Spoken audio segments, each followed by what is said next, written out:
imbalances between men and women have flipped, and very recently. No, that's and when incorrect, young men, when you go may I be allowed to further in the finish? business, Sorry, that I'm talking about men, darling.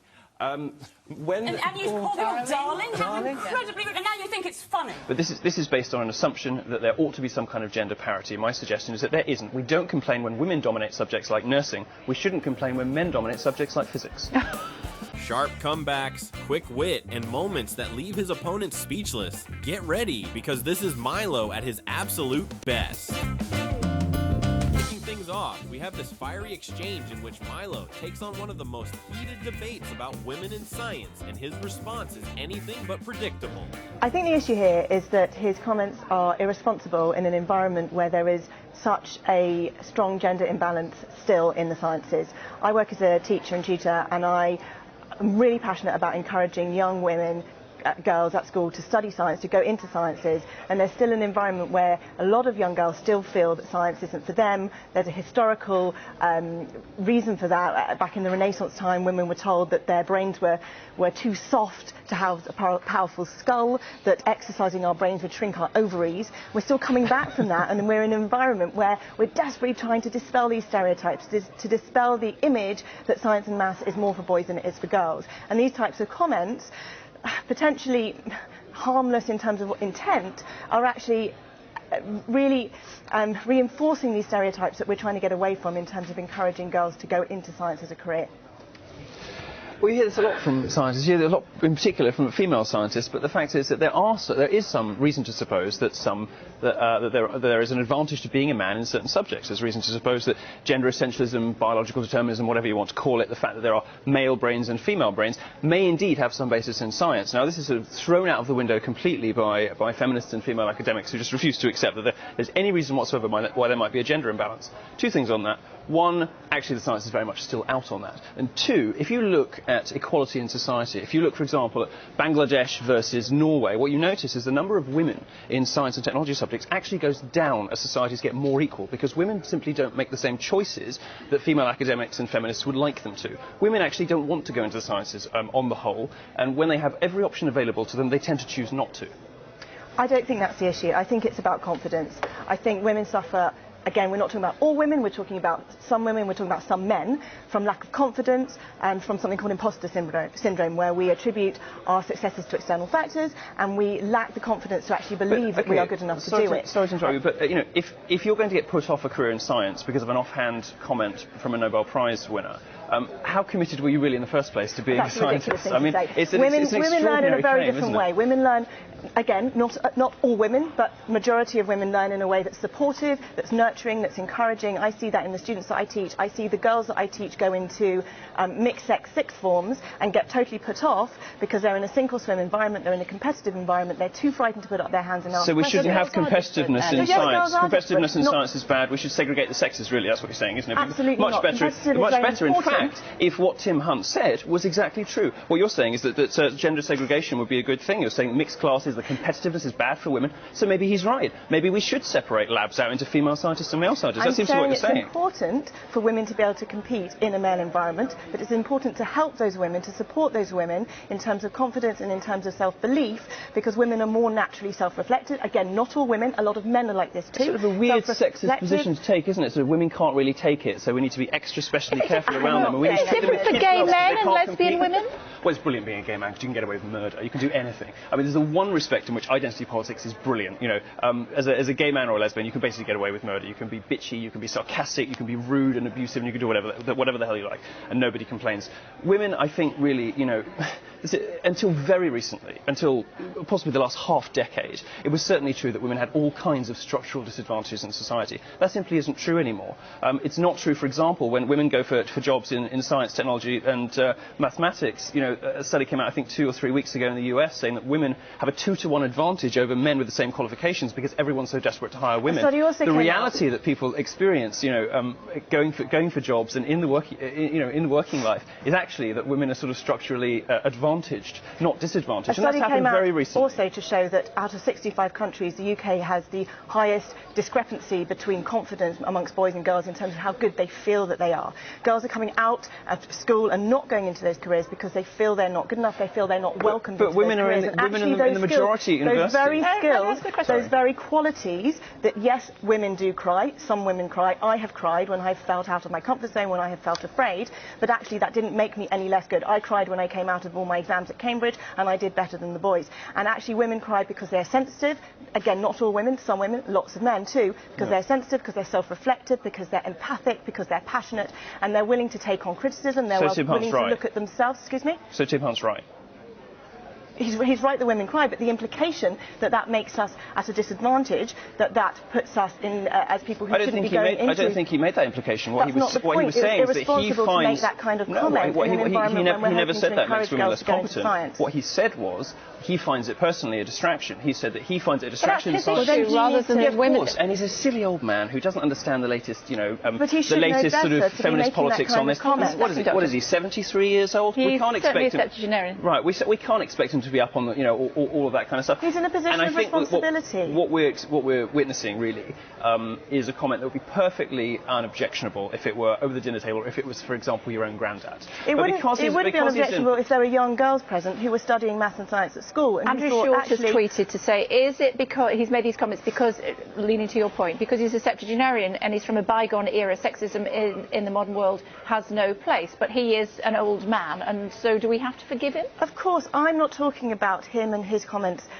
as him as a person. I'm talking about what it does in terms of the environment that we're bringing girls up into, and a responsibility that people in positions of authority like he is to actually not perpetuate these negative images about women. It's really damaging when girls do a maths test in an environment where they've been told that they're not going to be as good as girls. If they do a maths test in that environment and they identify themselves as girls, they actually write their name as female on the test, they won't do as well in that environment. Yeah, but you see, you're conflating two different things. It is true that teachers in general mark boys down, but it's true that in STEM subjects they mark boys up. When you sort of do the blind tests, when teachers know the gender of the person who's studying, boys get marked up in the sciences. I'm not talking about that. I'm talking about the stereotype threat, which is when girls identify themselves as being female by writing their own name on the top of the test, they will do worse. It has been shown that they will do worse because they know that they feel that they will probably fail better at university. More girls are going. Well, okay, so we have to ask. Girls perform better at university. You have to ask if this is really a problem. More women are going to university. They're getting higher grades at school. They're getting higher grades at university. 20% of all more women graduate. Women in their 30s 20%. earn more than men for the same work in their 30s in the UK and the US now.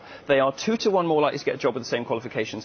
Where's the structural bias against women here? I don't see the problem here. What I do see, actually, is a very reasonable complaint from a lot of young men, not my generation maybe, I'm sort of 10 years older than them, but from a lot of young men who are going to university, going into the workplace, and they don't recognise the world you're describing, because it's not their experience. When they go for a job, they are discriminated against because people are desperate to hire women. When they go to university, more women are doing better all around them, and they feel as though being held up to feminine standards of behaviour, being whacked on Ritalin because they're too boisterous in the playground, or not getting the same support that women do at university. Okay, and what about mental health issues that men have? Would you like to make a final point, and then I'll come to you? Of all A-level physics students, only 20% are girls. How can you possibly say that we're in an equal environment where girls are coming out and studying science as much as boys are? We are absolutely not, and we need to make sure that girls feel that science is for them, and it's not just for boys, and they're not being pushed out of it because of who they are, and because they might cry, and because they might be self-reflective.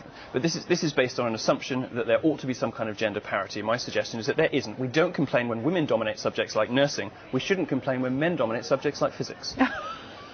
We're going to have to leave it there. We could chat for another hour on this. Milo, Doctor, thank you both very much indeed for joining us here. And that exchange shows exactly why Milo remains one of the most polarizing voices out there. Sharp, unfiltered, and impossible to ignore. We have to teach young boys not to be boys so they won't be violent. Why is being violent being Get out! Get out! Up next, the conversation takes a heated turn when the idea of teaching boys and girls the same way comes up, and Milo wastes no time pushing back in his signature style. And that's because we tell children when they're 1 year old that boys and girls are different.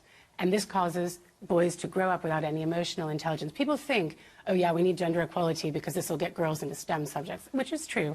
But even more important than that, we need gender equality so that boys won't be violent. There's a wonderful charity based in Edinburgh called Zero Tolerance, which is teaching gender equality to childminders so that they can teach children that they're equal, they have equal opportunities, and they do it specifically to reduce violence from men to women when they're adults. We need to start much earlier than men. OK, Milo, you want to come in?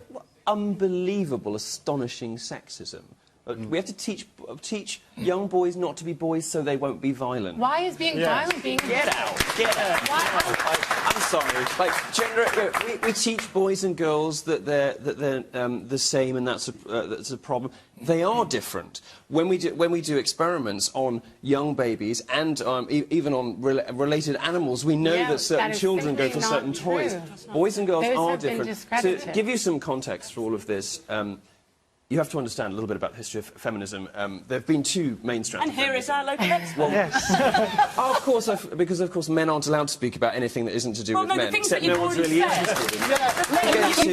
You've already I'm going to talk to you a little. I'm going to talk to you a little bit about the problems that men are experiencing in society. And since you're not a man, perhaps you could like to give it a rest for a second. So there is a wider context in which men are suffering slightly. Even 10 years ago, it would have been ridiculous to say it, but very recently, we've seen a lot of structural advantages to being a woman crop up in education, in the workplace. Under 30, women earn more than men for the same work in the UK and the US now, which is an extraordinary statistic and something that people have to be very, very carefully convinced of because it sounds absurd. But there is a sense in which men, particularly young men, probably men our age, haven't necessarily experienced it, but younger men, 20-year-olds, there's an enormous problem. I read about this last year. I call it the sexodus, of men checking out of society, checking out of relationships, giving up on women, giving up on careers. They don't bother to go to university anymore. Now more women go to university, women get higher grades at university, more women graduate from university. Yep. All of the traditional imbalances between men and women have flipped, and very recently. No, that's and when incorrect, young men, when you go may I be allowed to in the finish? business, Sorry, I'm talking about men, darling. And you call them darling? How incredibly rude. And now you think it's funny. Well, this is exactly the problem. This is institutionalised sexism, and you're just sitting here doing it flagrantly and without even apologising. Well, we just heard that it was an essential characteristic of men that they were violent a minute ago. So no, I guess we did not. Love him or hate him, that exchange highlights how Milo seizes every opportunity to push back hard when he hears something he disagrees with, and trust me, this debate is far from over. Going to say maybe I can come in as a fifth column. I'm fascinated listening to Martin and Milo go on about this. Without getting into the existential, what does one count as, what I know is that I counted, as far as the public was concerned, as male, and then later I didn't count as male. And what I've experienced is the fear of going out and about on the streets, and men don't know they're born. They don't understand that fear. They don't understand the parking close to a station, carrying your keys in case somebody might come up to you. They don't understand, a friend of mine, 20 years in IT, trans woman, and she is now asked to make the tea, although she's a senior consultant in the room. So we see this all the time. What is going on here is men don't know how privileged they are, and it's a little bit, sadly, like my sister who grew up in a world without word processing, and now she has to do word processing. She really doesn't like it, and that's sad, and I'm sorry, but you have to move on. But men have had privilege, men have had privilege, men have had privilege, and now they don't have so much. I'm sorry. May I just answer your obvious question? Do you think that perhaps your experience as somebody who's transitioned from male to female might be part of your experiences too? I mean, you're sort of claiming experiences now as a woman. No, I'm not doing that. Well, that's what you said. You said your experience changed as... No. That's classic Milo, cutting straight to the heart of the issue with a question that instantly cites controversy. Got global media pickup. It's ridiculous. It's like everything we do is sexist, conniving, and part of some great... Milo. Successes. I mean, of course, the great feminist academic Camille Paglia said if women ran the world, we'd all be still living in grass huts. We know what men have done. Men have got us to the moon. Men built the pyramids. Men built the internet. Men did lots of wonderful things, but you're right that what we tend to hear a lot is that what men bring to society is this sort of toxic masculinity, which was alluded to earlier, and all these other sort of ridiculous offences. It's now open season, particularly if you're white and you're a man. And what feminists don't seem to appreciate the irony of is that they are relentlessly ridiculing people on the basis of skin colour and sex. And they don't seem to get the irony there. And this is what causes the problems. Boys, there's not a toxic natural masculinity. It's not the nature. We are teaching them to do that. Teaching boys to be toxic. Not to care. You see, the problem is that this sort of view leads to problems, to absurdities we now have in the education system. In the US, for example, where boys are judged to this sort of emotional, sort of feminine standard, where we've all got to be sort of emotive and talk about our feelings. The consequences of that is 1 in 5 American boys put on Ritalin because they're boisterous in class, because they're held up to this sort of touchy-feely feminine standard that isn't how boys behave. And what happens is we end up with a generation of drugged-up young boys. And if you look at the statistics, the number of kids that are on Adderall and Ritalin, whatever, in the United States, and it's beginning to happen here, it's monstrous, and it comes from this sort of philosophy. Milo doesn't just defend masculinity here, he flips the entire feminist argument on its head. Moving on, Milo is back in action at a university, and during a Q&A, a student comes up and decides to ask him controversial questions about feminism and America's history and the exchange that followed. Let's just say the tension in the room was undeniable. My name is Tanae. I'm the current president of our NAACP chapter. Great. And so I just have a few questions. During your entire presentation, I noticed that you failed to mention that feminism is the belief that men and women are equal. So do you not think this? And then also, I noticed when you were talking about America's values and about how great America is, you failed to mention that our nation was built on the power of white men without the acknowledgement of black people, the Indians, women at least. So do you not think that men and women are equal? Do you not acknowledge the problems that we have here in America that does, in fact, not make America great? All right. No. Let's be respectful. I mean, not triggered. I understand how to handle myself, unlike some Trump supporters. Guys. It was a perfectly reasonable, respectful question. Let's be respectful. Thank you. On the first half of your question, women don't agree with you. Fewer than 1 in 5 women in America describes themselves as a feminist, even though over 85% of them believe in inequality between the sexes. Why? Because they know that feminism has become something different now. They know that the feminism you're talking about, it's very convenient, isn't it, to sort of treat men like shit, and then when people say, I'm not a feminist, say, oh, but feminism's out of quality. That's not what feminism has become. It's not what feminism is anymore. Feminism is a mean, vindictive, spiteful, nasty, man-hating philosophy. So that why has very would you little, well, let me finish, promote- because I let you finish, okay? That has very little to do with the equality of the sexes, and a lot to do with man-hating. And the way that you know that is women are abandoning it in their millions. Women don't want feminism anymore. They have rejected your version completely. They don't agree with you. In the UK, the numbers are even worse. Just 7% of women in the UK describe themselves as feminist, despite the fact that 92% of women in the UK believe in equality of the sexes. It's very clear what's happening. They don't believe that those two things mean the same, because if they did, they'd give the pollsters the same answer to both those questions. Women know that feminists say one thing and do another. Women know that the primary purpose of feminism these days isn't to promote equality, it is to beat down on men. So you've lost, you have a big PR problem on your hands. And when you come up and say, well, how dare you not mention that it's actually just about equality of the sexes, don't you believe in equality of the sexes? I very clearly said in my speech multiple times that I do, and that I love women, that I care about them. But, this sleight of hand that feminists play, when they're perfectly happy to treat men like shit and spread these conspiracy theories about the patriarchy, these lies about the wage gap, lies about campus rape culture, and then turn around and play the victim and play innocent and say, feminism's just about equality. Give me a break. Give me a break. So, as to your second part of your question, I get some shit from conservatives for this answer, by the way, but I agree with you. I agree with you that there are structural historical problems in this country. I agree with you that the black community has been treated like hell by both Democrats and Republicans. I just don't think Black Lives Matter is the answer. I don't think that throwing your toys out the pram and burning your own cities is the answer. I think better schools would help. And I think if black people really wanted to improve their lot and improve their situation, they would start voting for Republicans. Because when they do, and when people police properly, black lives are saved. Bill Clinton, who signed the crime bill in which took thousands of black dads out of families and threw them in jail, the terrible, pointless, awful war on drugs, right? Replacing, the black dad with the state, which is what Democrats have systematically tried to do to you guys for generations. And Black Lives Matter's response isn't to say, we're going to try voting for the other guys because 40 years of this hasn't worked.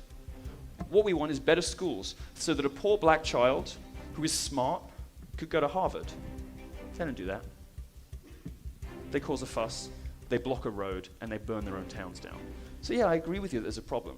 But I think we probably have very, very different prescriptions for that. In just a few minutes, Milo turned a loaded question into a full-on demolition. He owned the moment and made it clear who really controlled the room. But believe it or not, his sharpest comeback is still to come. I would quote my favorite rapper, and I would say, if you can take a joke. Oh, wait. Next up, we have a moment where Milo doesn't back down, even when faced with one of the most emotional challenges possible. Instead, he cuts straight through it and completely owns it, leaving the room in stunned silence. My freshman year of high school, I was diagnosed with cancer, and I had Hodgkin's lymphoma. I had stage 4 cancer, like from my neck down to like my pelvis. So like that's where all the tumors were. But like I'm also, and I hate to break it to you, I'm a feminist too. So like, would you what would you tell my parents like when I was diagnosed and like almost about to die? Would you be like, I'm so sorry that she also believes in like equality of the sexes? Like that's such I see. Well, I would quote my favorite rapper, and I would say, if you can take a dick, you can take a joke. Oh wait. Next question, please. Okay, wait, no, it's a two-parter. I said it was a two-parter. All right, go ahead. You've been a good sport. Go ahead. Because you seem to be really angry with feminists who have cancer, and I just feel so bad. Like, no, I'm not angry for feminists with cancer. You seem to misunderstand how humor works. Oh, I'm sorry. I really don't understand humor. I'm just a woman, so I don't even have to. This is so bad.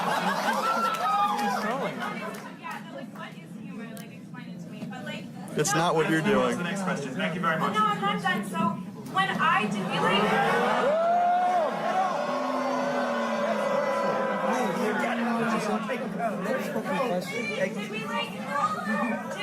That wasn't just a reply, it was a takedown wrapped in wit. Milo owned the challenge and made it clear that no argument, no matter how emotional, could shake him or his views. We publish satire, we publish provocation, we publish all kinds of journalism that traditionally would have been left-wing. Coming up, Milo faces tough questions and even tougher accusations in one of his most infamous interviews. But instead of crumbling under pressure, he turns the entire exchange into a gotcha moment of his own. Well, Breitbart is a company staffed almost entirely by Jews. I am a gay Jew, and he made me into a star. He, flew over from America to hire Raheem Kassam to run the London office, who is a, brown-skinned Muslim. This stuff is ridiculous. What a lot of Brits don't always understand is how ugly and terrifying American politics can be. The name-calling can be absolutely extraordinary, and lots of Brits... And name-calling by Breitbart. I mean, that is ugly. Look at these headlines. Well, no, would you rather your child had feminism or cancer? Well, that's not Steve, There's no hiring bias against women in tech. They just suck at interviews. That's extreme. That's ugly. No, it's not extreme. They're my headlines. They're not Steve's. And how are they not extreme? Would you rather your child had feminism or cancer? Well, women agree with me. I mean, 7% of British women describe themselves as feminists. Just 7. It's only journalists who are still feminists. Feminism is actually about... Feminism is about equality, of course. They say one thing... That. You're redefining it. Well, no, they say one thing and they behave very differently. Feminists like to say, when they're on the defensive, oh, don't you believe in equal rights? But the way they actually behave is nasty, vindictive, Do you believe in equality for women? Do you believe in equality for women? Any normal person does. I want women to so you're actually a feminist, then? Well, I would describe myself as a second-wave feminist, but the modern version of feminism, this ugly, sociopathic, vindictive, mean, spiteful third-wave feminism, which is defined by misandry. Okay. Women agree with me, not with you. Donald Trump has talked about governing for all Americans, and yet Breitbart, the chief strategist now, has these extreme, divisive headlines. Do you understand why people are fearful about the divisions that are being caused? No, I don't agree at all. Actually, what we do is we do something quite rare in journalism these days. We publish satire, we publish provocation, we publish all kinds of journalism that traditionally would have been left-wing. The sorts of dissident, mischievous, thought-provoking kind of stuff where you're like, whoa, wait a minute. Okay. And then you read it and you think, oh, actually, well, that's changed my mind. Right, Isn't it bizarre? Don't you find... No, I want to put some of that satire to you. I want to put some of your own satire to you. Wait a minute. I know you want women to log off the internet, but we are now in the Channel 4 News studio. You have to allow me to speak. You said that women offended online should log off. You said, yes, we'll certainly let women onto the men's internet a few times a year, as long as you follow a few basic rules. You said, wait, let me finish. You said, mass Muslim immigration must stop, or people will know real rape culture. Are we supposed to just soak that up and take it as one big joke? Am I wrong about that? Am I wrong about that? Answer me. Am I wrong Are we about supposed that? to just soak it up and take it as one big joke? You're supposed to treat it as it's intended and not wrench it from context. You know perfectly well that it is a provocation designed to make people think and perhaps to make them laugh. The guy who's behind all this provocation, the guy who hired you and turned you into a star, as you put it, is now chief strategist in the White House. What does it mean that someone who delighted in offending people, who delighted in having a laugh at Muslims and women, is now at the centre of power? I delight in offending people. I think the grievance brigade, victimhood, you know, the idea that hurt feelings are some kind of special currency, I think that needs to come to an end, and America agrees. What does that say about you? What does that say about the guy who's now the chief strategist? Should Steve Bannon care that people are offended? No, because America has been ruled for 30 years by people who are too worried about what other people feel, not what other people think, and too worried about feelings versus facts. For decades, America has been run by the grievance brigade, by social justice warriors, hand-wringers, feminists, Black Lives Matter, all these groups that are preoccupied with feelings first and facts later. They spread conspiracy theories and propaganda about the wage gap, campus rape culture. This stuff isn't real. What does it say about you, though? What does it say about Steve Bannon, who's now chief strategist, that you don't care about offending disabled people, ethnic minorities, women? You don't care about that. I don't care about offense taking. About that. I care about facts. I don't care about your feelings. I thought you believed in a post-fact universe. So who? That's one of your quotes. Is it? We live in a post-fact era. It's wonderful, you said. Yes, what I meant from that was just telling the facts are no longer enough. You now have to be persuasive and charismatic and interesting and funny. Just telling people things isn't enough anymore. What was supposed to be a grilling turned into a masterclass in control. Milo owned the narrative, flipped the questions back, and walked away as the one in charge. Well, that's all for Milo's best gotcha moments, where he proved once again that no debate, no question, and no critic is safe when he's in the hot seat. If you want more unfiltered drama like this, smash that like button and subscribe, because the next one is going to be even wilder.